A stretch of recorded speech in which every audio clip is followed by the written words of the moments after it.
Housing is a fundamental need, yet many young people in Nigeria, especially in Abuja, struggle to find affordable housing. With rising rent costs, limited financing options, and an increasing demand for accommodation, securing a comfortable and budget-friendly home can seem like an uphill battle. From high-end apartments in Maitama to shared accommodation in places like Lugbe, Kuje, young Nigerians are actually facing tough times when it comes to housing. Getting affordable housing, is it a reality or is it just a dream for the average Nigerian youth? Welcome to the morning show, Good Morning Africa, on Housing TV. My name is Ubong Usoro, and today I'm blessed to be with the very insightful and ever vibrant Maimuna. Good morning, Maimuna. Oh, good morning. How are you doing today? I'm very fine, thank I hope you you had a good weekend. Yes, I did. Good to be here. Thank you so much. I feel so excited to be here this morning, and welcome to our amazing viewer to the Good Morning Africa show. Today we'll be discussing youth and affordable housing, exploring the challenges young people face in finding decent accommodation, available housing schemes, financing options, and practical solutions. Yeah, is Abuja housing market designed just for the rich? Those are some of the questions we'll be looking at, and we'll be having professionals talk to us, because it seems like low-income earners are struggling daily to get accommodation, and it seems every year or every 6 months the rent cost will just increase.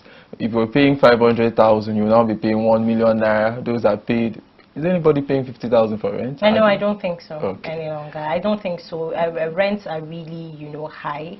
And one major issue a lot of people are complaining is, getting access to affordable housing. Houses they can pay out of what they earn for without, breaking the bank, or without sweating, or without, going to bed and thinking, oh, tomorrow my landlord is coming, to knock my door, and I don't think I have that money. And to be very honest with you, Nigerian youths have been, in this issue for, for quite some time now, for a very long time. When a lot of them get to finish their service, they don't want to go back home. They just want to get a job and, start earning something for themselves so they can make a better living and then, support their family as well. But then when you speak to a quite number of youths, the first thing they tell you, accommodation is a problem. And, even while we were, doing our introduction, we stayed at Abuja. Funny enough, it's not just Abuja alone, all over Nigeria, accommodation is very expensive. Talk about Lagos too as well. A lot of Nigerian youths are complaining. It's one thing that they cannot even, fathom as they are right now. Because you see, a very little tiny room of a self-contained going for 700,000, 700, 1.5 million, 1.2, and then you have someone that is earning just 100,000 naira in a month. So how do you want, that young boy or that young girl out there to be able to pay their rent? That is just rent. We've not even, looked at acquiring a home for yourself as a Nigerian youth. So it is one issue that needs to be addressed, and I don't know how. Because when we get to speak with experts, they tell you that, youth are not keen into the mortgage system. How many of these Nigerian youths are even aware of or know what mortgage is? I think that's where the information gap comes in. So lots of people don't know provisions have been made where they could get some of these services, and it becomes a problem because getting housing as a youth, people feel that it's when you are 60, 70, that's when you're supposed to get an apartment, but it shouldn't be so. You should start young, and that's what we are going to be discussing about today on the show. We are going to take a critical conversation with an expert, somebody who's been doing lots of jobs in making sure youth can get affordable housing. And trust me, you don't want to go nowhere. Thank you very much. We'll be back after this short break. Don't go nowhere. Housing TV, and the program is Good Morning Africa. This is Housing TV Africa on YouTube, and click on the subscribe button. Subscribe to Housing TV Africa to stay updated on latest happenings in Nigeria's housing sector. Follow our social media pages, like and share our posts. On Facebook, Housing TV Africa. On Twitter, Housing TV Africa. Instagram, Housing TV Africa. The fourth step in assessing affordable housing is understanding the market. Abuja is divided into high-cost areas like Asokoro, Maitama, and Wuse, and more affordable areas like Lugbe, Kuje, and Nyanya. Young people often have to choose between proximity to work and affordability. So the biggest challenge is actually cost, because as a young professional, maybe you're being paid 150,000, and you have to, think about it. Are you going to live in Asokoro, like you mentioned, Maitama, where you get a self-contained apartment, a shared apartment for about 1.2 million naira, 700,000, and you keep saying 700,000. I do. It's not for Maitama level. If you want to get a self-contained in either Maitama or Asokoro, and trust me, with a very small size room, 1.52 million. If you're talking about 700, maybe you're looking at the suburbs in the FCT. But if you're talking within the FCT, there's no way you can get a self-contained. I'm not going to argue with you, because of course you know better. So it becomes very difficult for these entry-level salary earners to get accommodation, and that's why we want to discuss this topic today on the show. So in addition to all of these schemes, we have, even when we have the federal mortgage system, most youths don't understand. They don't know what it means. The information gap is actually very wide, and we have somebody who's been doing something in that particular regard, bringing the information about mortgage, financing, and all of these things to the youth. And I think it's a good conversation that we have this morning. Yes, it's just like while we were doing our introduction, we spoke about mortgage institutions, and then I told you that most Nigerian youths don't even, have an idea or an insight of what mortgage system is and how they can access mortgage system, to get access to affordable housing. But then, even if they know, we have the high interest rate at one side, staring at them there, and, they're wondering, how do I go about this with what I earn? So yes, what you said is right on track. Now, financing is a major barrier. Some young people rely on cooperative societies, family support, or savings to afford rent or buy land. However, there are alternative options like rent-to-own schemes, affordable housing estates, and government-backed housing programs. Before we continue, let's take a short break for some updates. We'll be right back. Hello viewers, welcome to another beautiful edition of I Can Make It, and I can assure you, you will surely make it. It's beyond a phrase. It's a statement of faith, a statement of resilience, a statement that is telling yourself that I can go over whatever is opposing me. And that mindset is very, very important. In life, many people pass through so many problems. Let's take, for example, a woman that has been married for so long a time and she is not having issues. She has visited many physicians, many gynecologists, and they've told her that one problem or the other are the reasons why you are not able to get pregnant. And she keeps telling herself, I can make it. I can become a mother. I can carry my own children. I will have my own children. Look, as she continues with that positive drive, with that, motivation, she will definitely come across a solution that God has placed in her way. And she will no longer be called barren. She will become a fruitful mother. So that mindset is what I want all of us to have. Against all odds, you will be able to make it. In life, let's take for example, in business, you can start a business and the business initially started doing well, and after a while the business wasn't doing well again.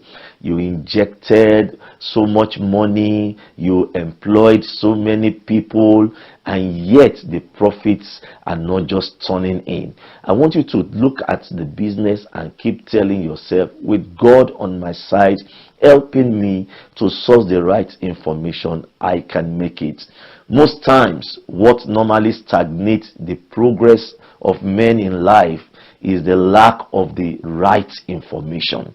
So the moment your minds are made up that I can make it, I am moving forward, I will get it right, God will divinely connect you with either someone that can help you or an information that you lack that business needs. And by the time you apply those knowledge and those information, you definitely see that your results will change. And that is what is most important about life, our results. Someone out there is waiting to see the outcome of your labor every morning, every afternoon, every evening. You and I, we cannot afford to fail. And that is why I'm here this day to encourage you that you will be able to make it as long as you start seeing yourself that I can make it. Solution has always been before problem. There is no problem in life that doesn't have any solution. If you see a problem and is saying that it defies all solution, then that thing is not a problem. So I want you to approach life with this mindset that solutions have been before problem. So any task that you are engaged in right now, always see yourself that I can make it, I can succeed, I can excel, and I can assure you, initially it may be rough, but as you have this mindset and you are determined and you are resilient, you are doing the right thing at the right time, you are not procrastinating, you are not lazy, you are hardworking, I can assure you, you will definitely make it. Thank you so very much.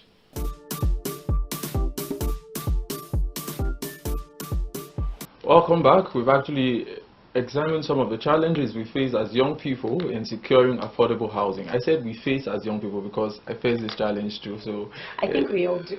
Are you sure? Of course, yes. Okay, so we have an expert.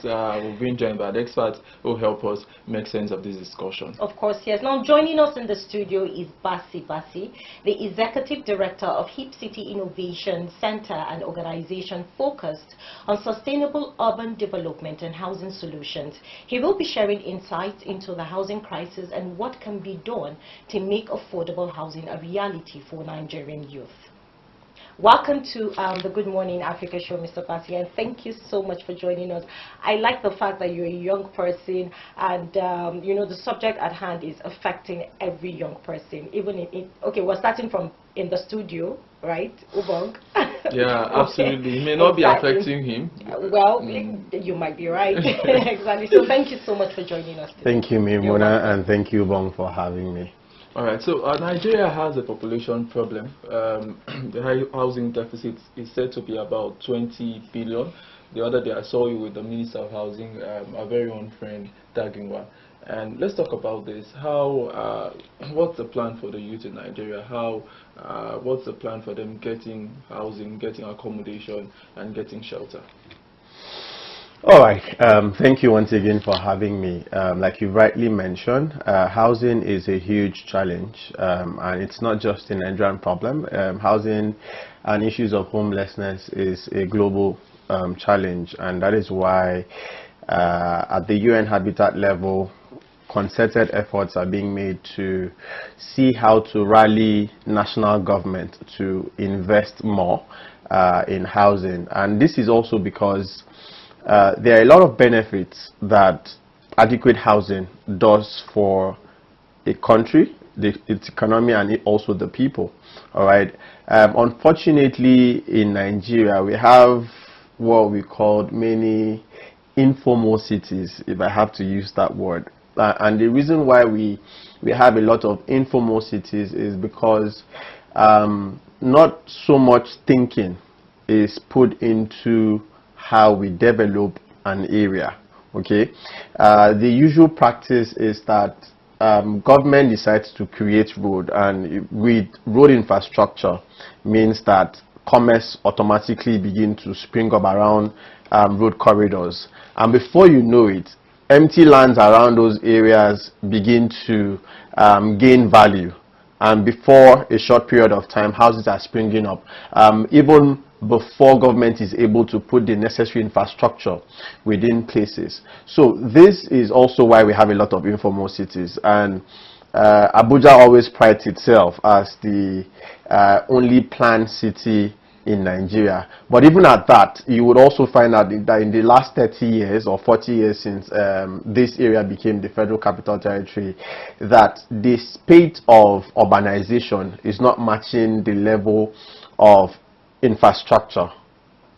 Housing delivery is not matching the population, and oftentimes you hear people say, oh, we have a lot of housing, empty housing, but the truth is it's not affordable. But yeah, our visit to the Honorable Minister was to first ask that the ministry considers the setup or a constitution of a youth advisory board, all right, to interface directly with the ministry, bringing the perspective of young persons. As we all sit here, not many of us know what is going on when we talk about urban development. It's a new concept to us. A lot of Nigerian youth do not understand this.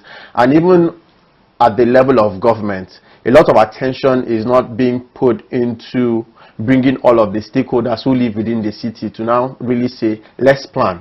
The usual practice is that government brings in professionals who are just professionals in their field, but do not have a background to social dynamics. Okay, so if you're building a city, you should have not just a town planner. You shouldn't just have an engineer coming to sit down and making it fanciful. No.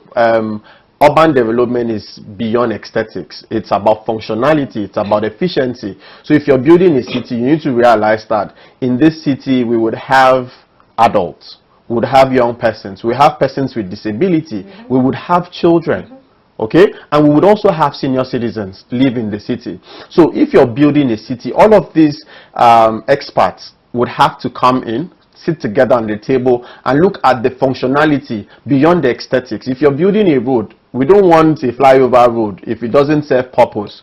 Okay, how, with all of the flyovers that we have, how accessible are they to persons with disability? All right, if we're building a fanciful city, how effective, how efficient are the roads to our children?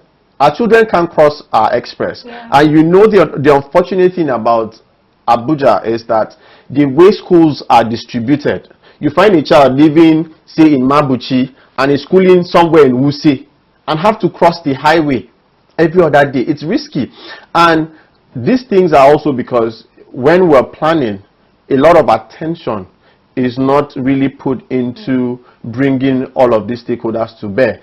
So just so, because we're discussing young persons today, our visit to the minister was to say, let's have a youth advisory board, so that as the ministry is sitting down and considering how do we open up new urban areas within across Nigeria, that the young persons are able to also sit on the table and say, from the youth perspective, we think that these issues or this infrastructure should be here or there. Okay.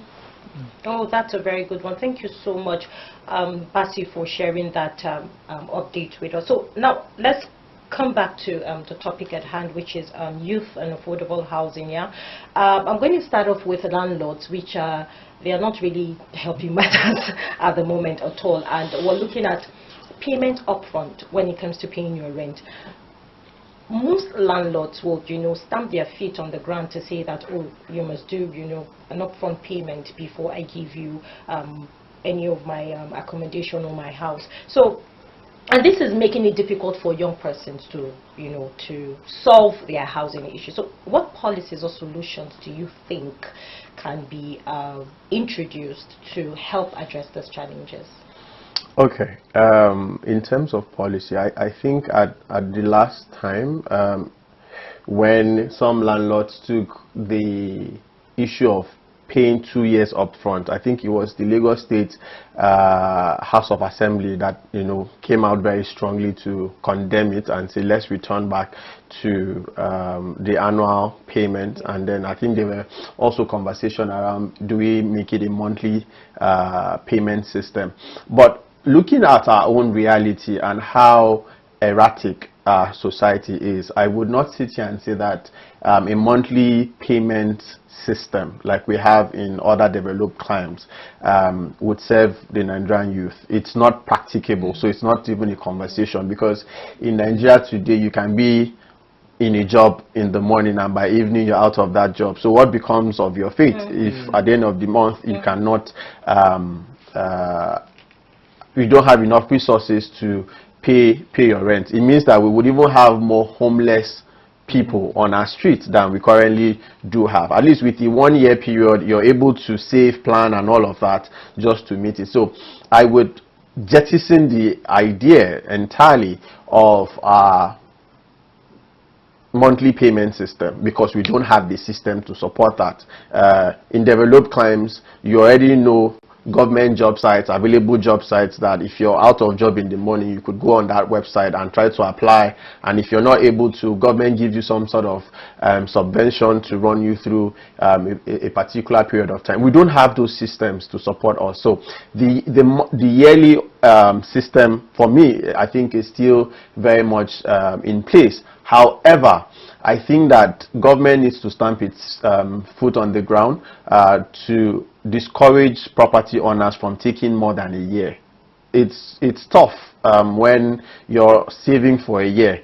Imagine how much difficult your inconvenience it would be if you have to save for 2 years. So I think that one of the key things young persons must do and government must do first is that the annual payment system, at least for now, it serves our purpose, and our system is still very much in line. How can young people afford rental payment with ease? I think that with the trend, technology, it's also becoming increasingly easy, especially for those who have salaried jobs, where that you can plan. So there are certain platforms, I don't want to mention names so that I don't seem to be free adverts for them, but many of these fintech companies offers you several saving models where you can lock up your savings, and you can't take out of that system until the month that you say is your due month rent. And then some commercial banks are also doing this. There are some banks who also now have rental payment with ease systems. They allow you make some certain savings, and if by the time your rent is due, what you have been able to save is not the complete amount, you're able to also draw some loan from the bank to pay your rent while you continue with your savings. So I think that these are options that young persons should begin to adopt to be able to pay their rent with ease. If you save your money in the bank, and with the way Nigeria is today, it would be really difficult for you to have some high level of discipline. I won't be hungry, and then I can access my money in the bank. But if you have a system that locks that money in, and then, or you even give a mandate to your bank, I'm sure that that's also something that people do. You can give a mandate to your bank to say, if your salary comes in every 26th, you say, okay, the moment my salary drops, take a percentage of it into this account. All right. If you do that, then you already know that if your salary is 150, like he said, and you're saving 30,000, when your salary drops, what you would see and can access will only be 120, because automatically 30,000 naira is being saved up somewhere. Okay, let's let me just allow that, because you've made some very beautiful submission. We know that many young people in Nigeria, they don't have jobs. Yes, even talk about. So that was for people that are employed already. What now happens to millions of Nigerians who are not employed? But I'm going to be asking this question now. We have the Federal Mortgage Bank of Nigeria. We have the National Housing Scheme.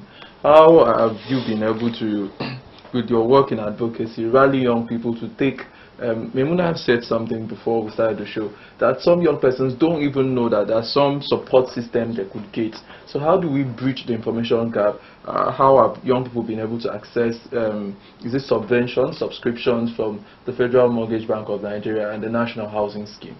Okay, that is some work for many of these institutions of government. That's also something that they need to do more in terms of public engagement. I think they are doing some work, but they need to up their game by ensuring that more people are aware. Platforms like yourself can also provide them the leverage to reach more people. But beyond that, what we do also is to engage with young persons and try to understand what their challenges, their everyday challenges, and then provide these opportunities to them. For the National Housing Scheme, I know that it's not just for salaried earners alone. There are also a portfolio for informal, those in the informal sector. So all you need to do is try to, go to their offices, get the necessary paperwork done, sign up.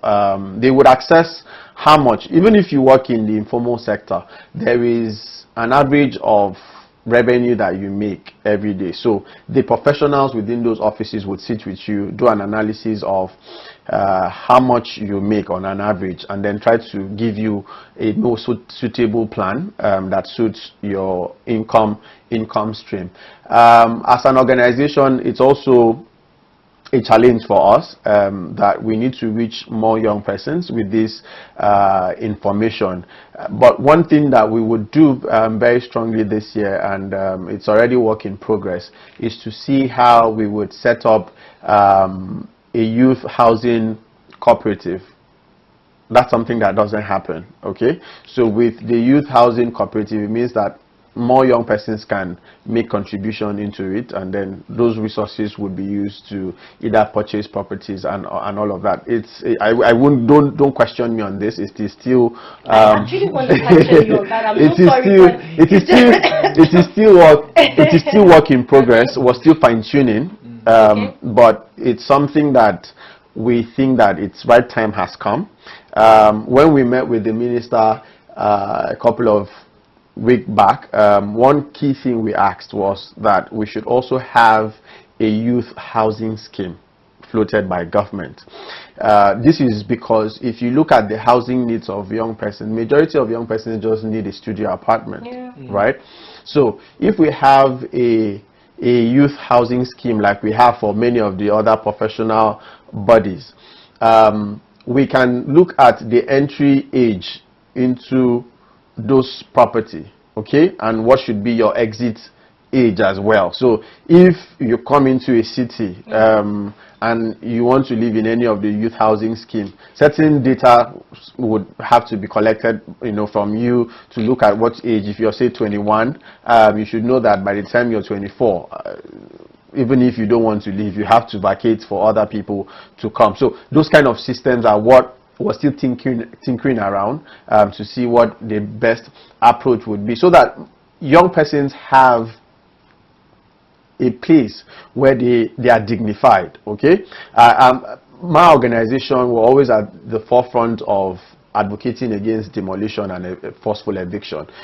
This is also because government, in all sincerity, and also recognizing the challenges of today, government isn't doing enough in terms of providing decent and affordable accommodation. So here you have people who need shelter, and shelter is a basic need of man, okay? We can't afford, we're talking about 700,000 naira, you're not able to find a decent studio apartment in a place like Asokoro, and Asokoro is even highbrow.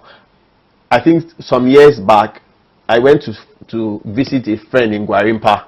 Gwarimpa is like mid-income estate, and his room was practically under a staircase, and he was being charged an exorbitant amount of rent to live under a staircase. In fact, his toilet was so. Now people can't even afford that, because if you're earning 150,000 naira and then your annual income is how much? Roughly less than 2 million naira, yeah, or maybe 3. Let's say 3, yeah, roughly less than 3 million naira. That's your annual gross income if you take everything. But if other charges are being made, maybe you go home with 120. all right? And then how do you save for your rent? How do you pay your transportation to your office and all of that? So it's a huge challenge. So those key things are what we're proposing and what you're working around. We don't do this because of the approach of work that we do. Our work is very always consultative. So we're not doing this by just sitting in our office to discuss and say, oh, this is what is best for a young person. In fact, last year, we did several town hall meetings with young persons drawn from informal or unplanned communities like Kabusa, Jahi, Mabuchi, and the likes. But this year, we want to engage more with young persons in Buhari. And the choice of Buhari is because Buhari is one of the fastest growing area councils, and its urban space is beginning to develop really fast. Okay, so Buhari is the next town after Amak.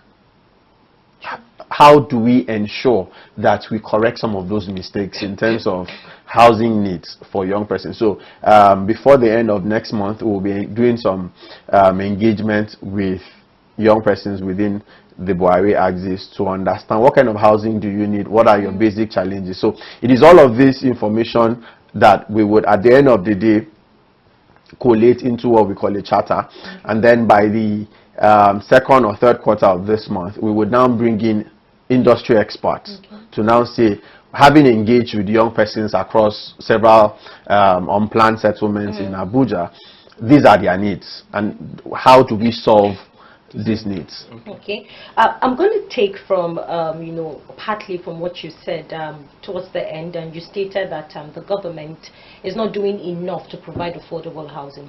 But really, if you really look at it, they will always say, can the government really do everything?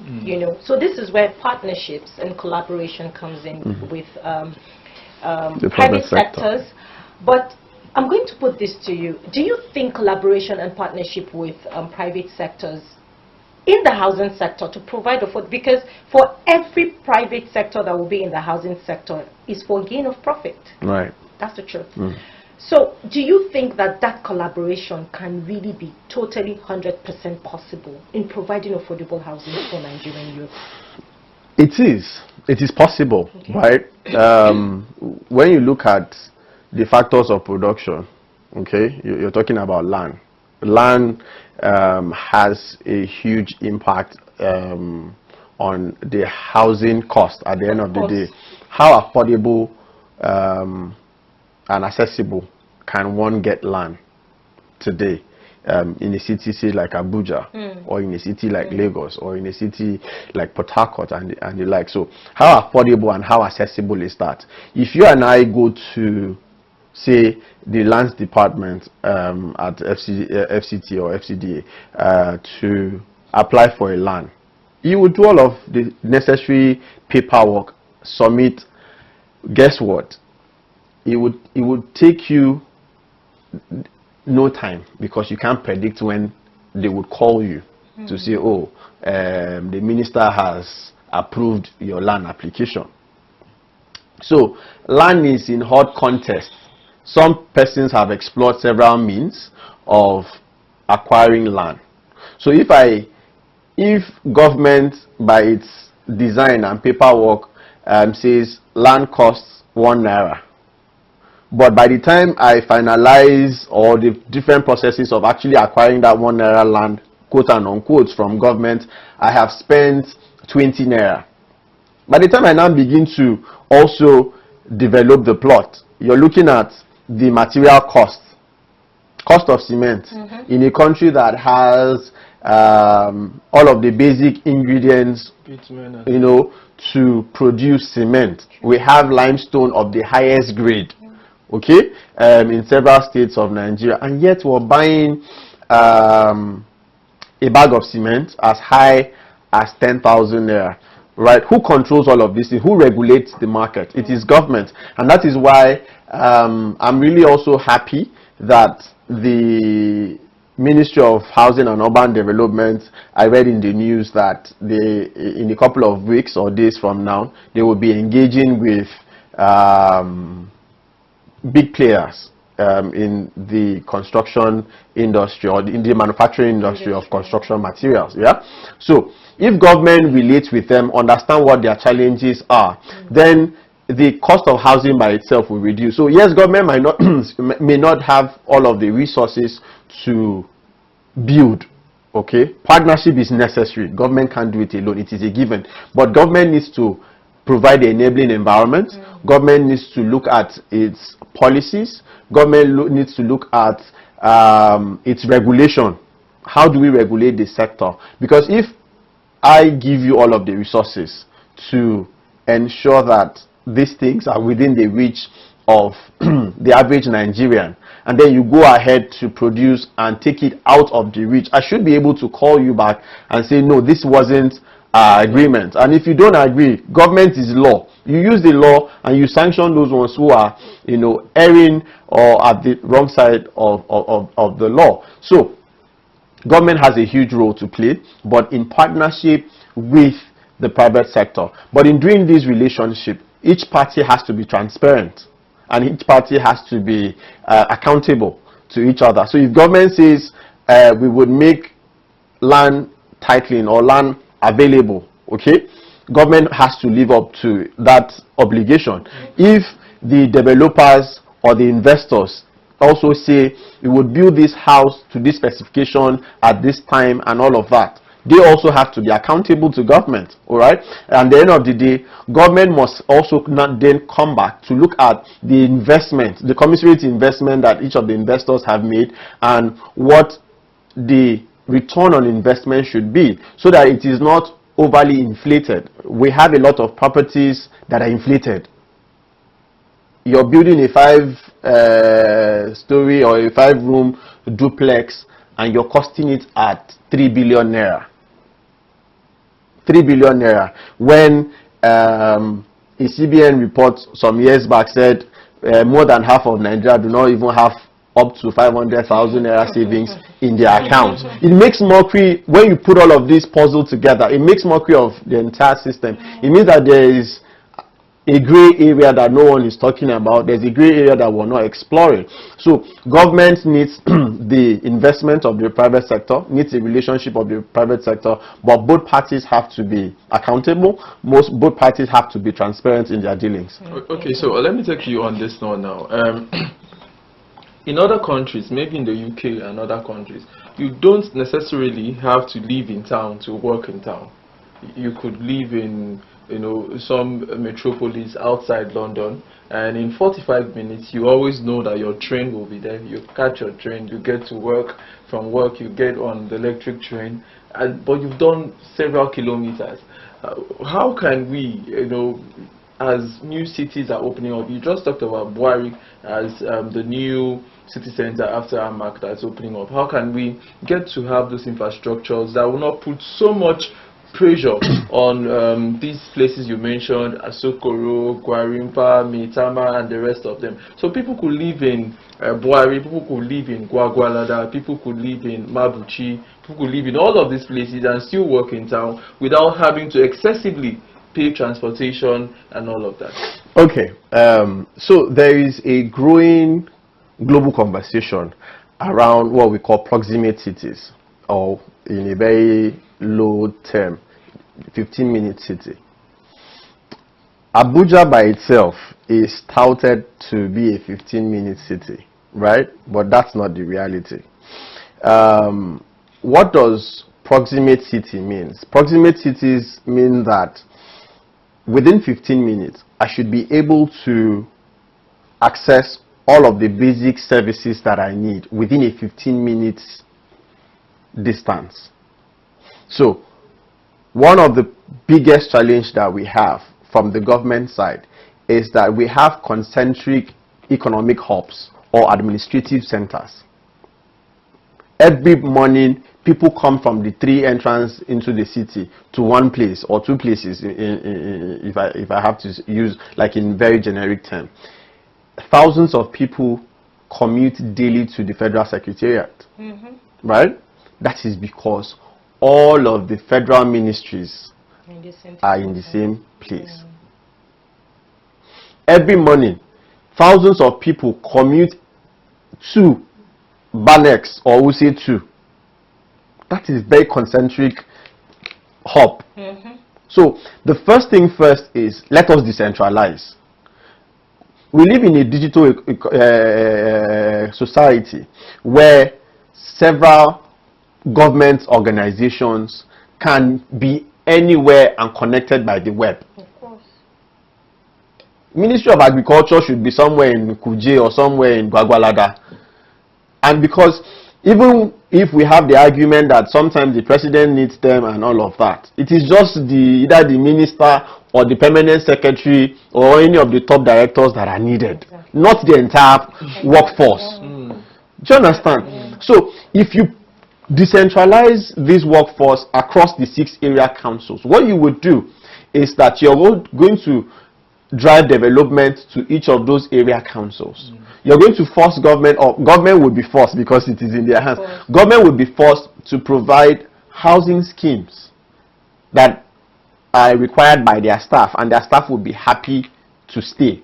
If I work, say, in one government agency, and then the housing cooperative that we were able to get is sited in, say, Kuje, and I work at the central area, do you think it would make sense to me? It would not.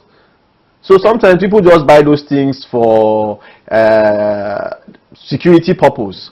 Let me just buy. I will sell it off 5 years or 10 years down the line and make more money. Okay, so the first thing we need to do is decentralize our economic hubs and our administrative hubs. Take some government agencies away from the city center. That by itself will reduce traffic. That by itself will push these undeveloped or underdeveloped areas to become developed more rapidly. Then the economic hubs. What we have in Banex, can we have the same thing in Kuje, or within a close proximate distance between Kuje and Gwagwalada, so that they share that economic hub? The same thing too between Abaji and Kwali, and Amak and Buhari. Do you understand? If we do all of this, we will decentralize and we would find people wanting to stay, because people are always drawn to places of economic activities and where opportunities are. So if you decentralize all of these things that I have said in a very generic term, you would find out that these places would develop. Then lastly is also, how do we invest in necessary infrastructure? Okay, the area councils have a role to play, and I personally have a bitter I don't want to use resentment towards them, because they have opportunities to drive traffic towards themselves, but they are a bit lazy in doing that. Everybody is looking about, or is looking towards land. Land in many countries is not something that people pursue. It is the other system that you can build around it. What do I mean? If an area council like Buhari decides to say, for next year, one of our budget priority would be to fund public transportation, and they have is a foolproof transport system where people can turn up at a designated bus stop, say by 7 o'clock, and you're sure that, like you mentioned, that you're sure that if you get to that bus stop at 7, the man who is supposed to drive that bus is not still at home. Saying people, or the usual, I don't want to say Nigerian way, because that would be a general stereotype on all of us, but in our approach towards things. But imagine that Buhari invests in public transportation, either luxurious bus or whatever it is, that at 7 o'clock there are buses at several designated bus stops. You can hop on those buses, and then they take you to the city center, right? And then there's a midday bus, and then there's the rush hour bus. Three trips. Takes you out in the morning. There's by 12, you're sure that if you get to a bus stop, whether that bus is full or not, that bus would depart, the bus shelter, okay, back to Buhari, and then makes the final trip maybe by 3 o'clock back to the city center to convey people. What this would do is that, because cost of housing in Buhari is relatively affordable than compared to what you have in the city, then people would begin to migrate towards Buhari because, one, that transport system is cheap and it's efficient, and they can always come into the city, which is work, and then they go back. Another thing we did last year was that we tried to work with several area councils. Some of them were not really interested, but what we wanted to do was to help them develop what we call area council development plan. That is something that they don't have. A development plan that is beyond just your focusing your eye on land. Land is the least of things. Imagine an area council. I'm here sharing a lot of money consultancy to them, but you can always consult us and then we would talk more deeper. Imagine an area council that decides to invest in internet access or internet penetration, go into a partnership with one of these telcos to say, we want to have the biggest fiber internet network within several, maybe a district or an area within that, and this you can do with maybe the real estate developers. Build a scheme, right, and have this very strong internet connectivity within your area council. It might not be across the entire area council, maybe within a designated spread. Now, this is what it would do for you. A lot of Abuja residents are remote workers. A lot of young persons that I know in Abuja are remote workers that rarely leave their houses when the rest of us are, in traffic. But what are the basic things that they need? High internet connectivity, access to power. Did you get me? So if you invest in high internet connectivity and then have small co-working space within the area council where there is guaranteed power supply and strong internet, why do I have to come to the city center? Because my basic needs are met. And then you would drive your local economy, because with people living there, they would go to your market and you're taxing people from the market. Malls would open up because people would want to shop. Okay? Businesses like the cinemas and the rest would want to come because you already have a huge market. Nobody wants to come to the city center. If you doubt me, of course, you do the statistics. If you come into the city center on a weekend, it's a ghost town. Exactly. True. It's a ghost town. Everyone is indoors. Do you understand me? So imagine that some of these services are at the area council level. Take, for example, one of the biggest retail shops do take this approach. I don't want to call their names, but I'm sure we know the guys I'm talking about. Where did they start? They started somewhere within the city center, but they understand that they also have a market in the neighboring towns or suburbs. So what did they now do? They opened one in Apo, and it was servicing the people. I'm sure by now you understand the people I'm talking about. And they were servicing the people around Apo axis. The next time they went to Lube and sighted another one, and I think that there's one now in Kuje, if I'm not mistaken. And, yes, there is, of the other brother. Yeah. So, but this is just a private sector person who is thinking that I have a market beyond the city center. Okay. What they have done is that all of those weekend shoppers that they would have lost are now going to their retail branches across. So let me stop here. But for the area councils, we're very much open to them. If you need more, there are ways area councils can generate their income or revenue stream, provide these things, and make more money for themselves. Wow, amazing conversation that we're having. We're actually having an amazing conversation with Bassey Bassey, the Executive Director of HIP City Innovation Center. I hope I got that right. Yes. So we'll be right back after this short break. Don't forget, we're discussing youth in Nigeria and affordable housing. The program is Good Morning Africa. Don't go nowhere. Visit Housing TV Africa on YouTube and click on the subscribe button. Subscribe to Housing TV Africa to stay updated on latest happenings in Nigeria's housing sector. Follow our social media pages, like and share our posts. On Facebook, Housing TV Africa. On Twitter, Housing TV Africa. Instagram, Housing TV Africa.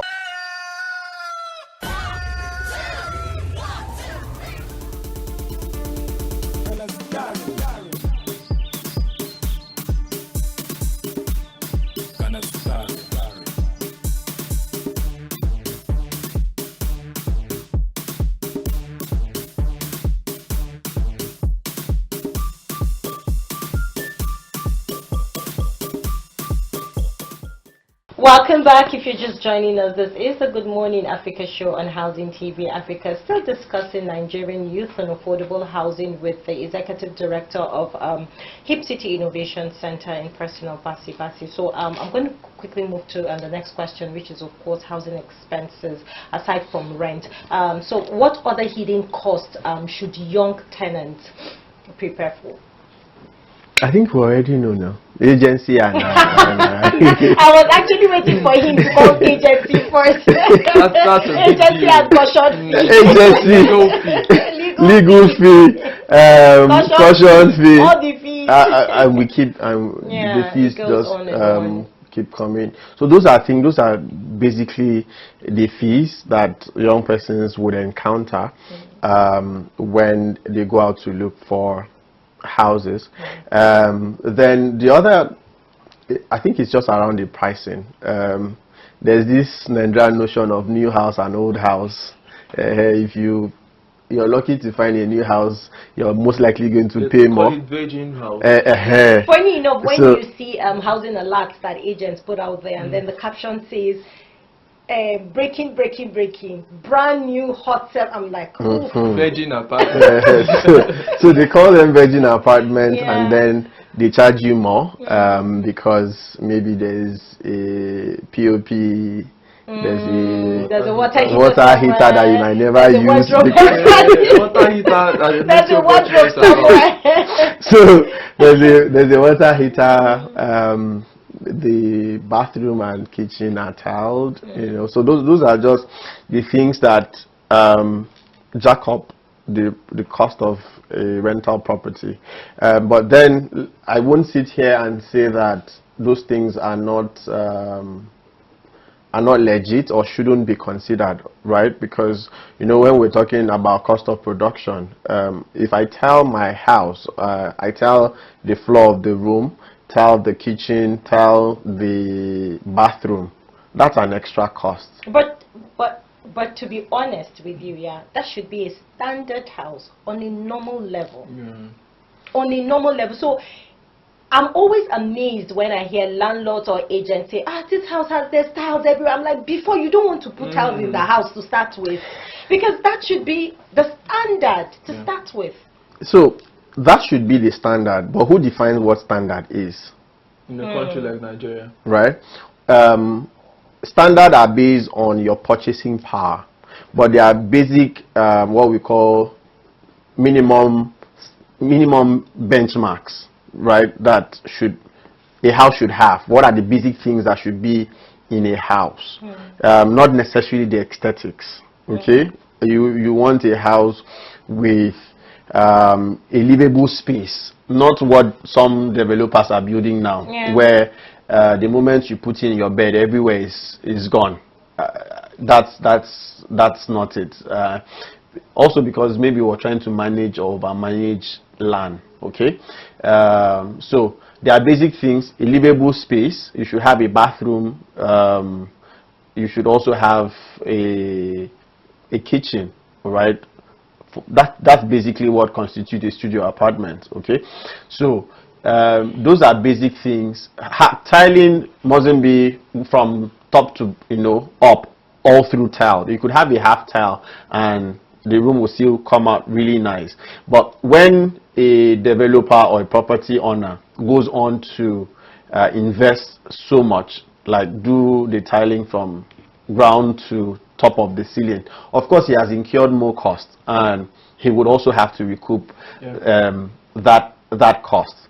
But we do not, as a country, we need to really go back to the drawing table to understand what are the basic benchmark. If you're building a house, what are the basic things that should be in this house? We know those benchmarks, irrespective of wherever the house is right? We know these things, and it's just about enforcement. Okay, but aside that is also that the people who produce the most of the houses are within the informal sector. Okay, people in unplanned settlements, because that's where the market is. A lot of the well-planned, well-curated, well-architecturally designed homes within the city center are empty. because it is way out of the reach of most Nigerians. Okay. So those are things that the hidden costs we have talked about. It. Those are some of the hidden costs. But something that young persons also look at beyond your actual rent are issues of transportation, access to other basic services, market, hospital, and all of that. Those are things that sometimes we really don't pay so much attention in calculating. Okay, because at the end of the day, if you sit down to calculate how much you spend, even if you live in a house of say 150,000 naira, and you spend more money buying water, more money paying your way out of it, then you need to do some introspection, right? To say, if I'm able to meet these needs of buying water on a daily basis and transporting myself out, if I exercise some level of discipline, then I can also mop up some more resources and stay a bit closer, or find something within a certain range, within an area that you would cut down on that, because it is beyond housing. You also need to know what the implication is on your health. Doing that daily commute, we did a research, or I read a research, and then of course I did my own personal findings, that the average Abuja resident spends about 26 days on the road commuting every day. What that means is that out of 12 months, for 1 full month, 1 month and about 2 weeks, you're on the road, just coming from your house to your office. That's research that if you look into the hours that we spend, because sometimes we are held up in traffic and all of that, and you go to work sometimes even on Sundays and on Fridays and on Saturdays. So there's a lot that it's actually saying something. But let me come to you now. How easy is it for a young person to get land in Abuja to start a project? Let's say we talked about some young persons are actually doing very well. Maybe they got a remote job that's paying in dollars, some people, and the person is listening to you, and the person says, okay, I want to get a land. What are you advising? Should I go to the developers? Should I go to the community chief to give me a plot? What's the advice? Okay, in Abuja, by the act establishing the Federal Capital Territory, all lands within the area is vested on the government, and the president as the one who now delegates his powers to the FCT minister. So the FCT minister administers land. Okay, so if you buy a land from a community chief in the FCT, you're buying that at your own risk. Okay, you're buying that at your own risk. Demolition and eviction is not something new. It's the daily reality of anyone who has lived in Abuja for some time. So if you go ahead to buy from a community chief, you don't have tenure security. So that is a huge risk. And it is also the reason why you find all sorts of houses in those kind of places. That's another conversation for another day, around issues of tenure security.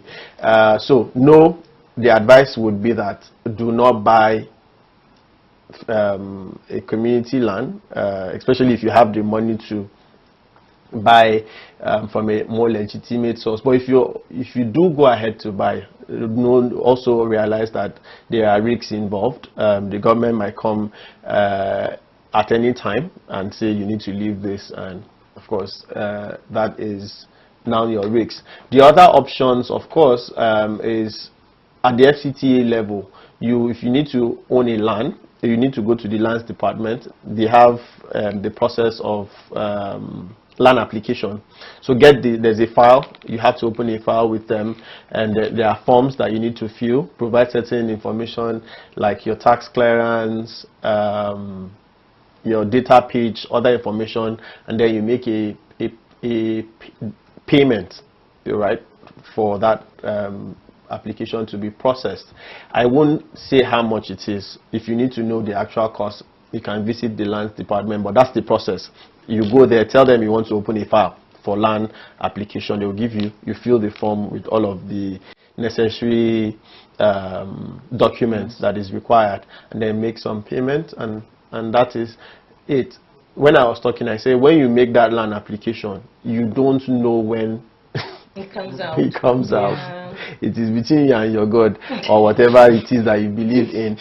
Sometimes it can be like this because governments periodically also try to raise funds, right? So when government could just sit and say, oh, we need money, and then we're like, there are a lot of land application, and then government might just decide to now create a new district, approve most of those application. So luckily you might apply today, and tomorrow scenarios like that pop up and you get your land. But there are people who have applied for land for over 10 years and they don't even know what the status of the application is.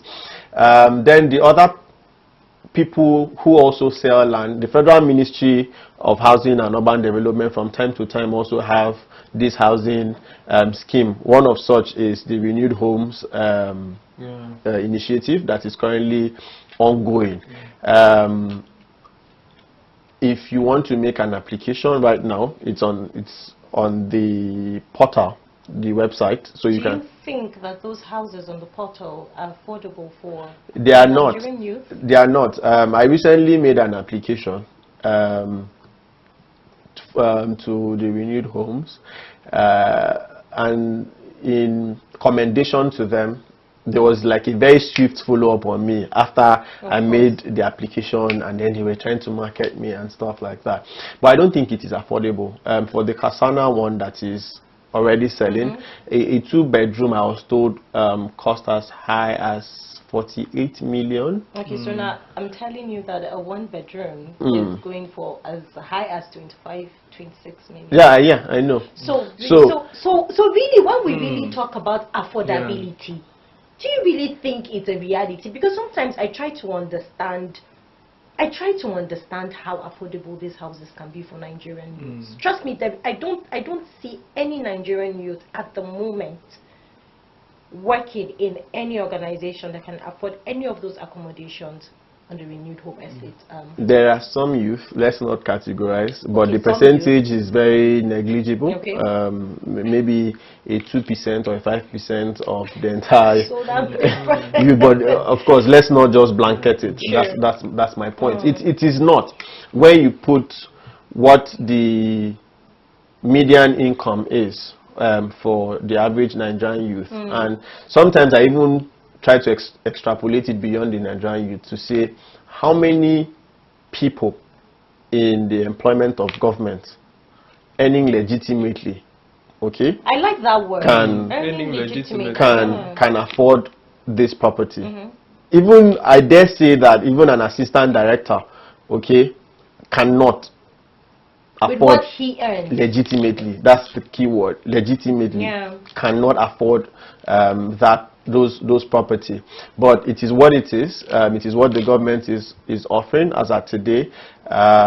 More Nigerians need to engage in the process. It shouldn't be a hip city thingy or a housing African housing initiative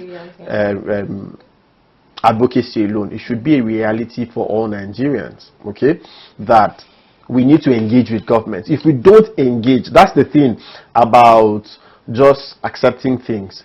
If you don't make a move, it means all is well. That's the truth. If you don't make a move, it means all is well. So more Nigerians need to engage with government to ask more questions as to how did we get to value this property at 48 million, okay? Because I went further to probe when the agents reached out to me that I was going, I would make a down payment, I think 25% of the property value, and then they will spread it in 3 installments that I must pay within a 12 calendar month. And when she said that, I now asked her, I said, when you checked my application, did you see how much I put as my monthly earning? Do you understand? Did you see how much I put there? How am I supposed to? If you put all of my annual earnings in the next how many years, I might still not be able to meet this, right? So it's a process. The first thing is that there's an offering, but we need to engage. Your organization, I read a couple of days back, is doing this housing evaluation or empty housing stock across the nation. And part of your initial finding is that there are a lot of housing schemes that are unoccupied. A lot of it. And what is the reason? Unaffordability. Right? It's the affordability aspect of it. People cannot pay for these things. So we need to find more creative. And that is also why, you know, when you were talking about private sector or private sector government partnership, the mortgage system in Nigeria needs to be redefined. Okay? You can't call it a mortgage or a rent to own and you're giving me just 12 months. All right, maybe by design it shouldn't be so, because what the idea around mortgage is 10 years, 15 years. Not necessarily about even 10, 15 years. It's also about your age as a person as to when you access mortgage. How many more years do you have, active working years, which for Nigeria is between, I think, 15 or 18 to about 60. So between the time that you're applying for mortgage, if you're 30, all right, today, and you have a steady income, all right, it means that you still have about 30 years to the end of your active years. So that should be a 30-year mortgage system, for instance, so that incrementally your money is being taken. That's how it is done in other places. It's flexible. It's not something that you're compelled to complete it within a 12 calendar month. But that's an option that is available. The federal government, and then there are other ones like in Abuja, there are FHA homes. Yes. Okay. Federal Housing Authority homes that, and then the family homes fund. These are ways that individuals and youth can get. Then the developers as well. We can't take them out. The ones who already have completed some of these administrative issues with government and have developed. So you can do an outright buy. Some of them also offer these incentives like subscription models where you either buy at a carcass level, that's it's not completed, you buy and complete. Some you buy the completed, like the well furnished ones, and then some they just do the allocation and give you the prototype that you must, you know, conform to. So these are the options that young persons can take.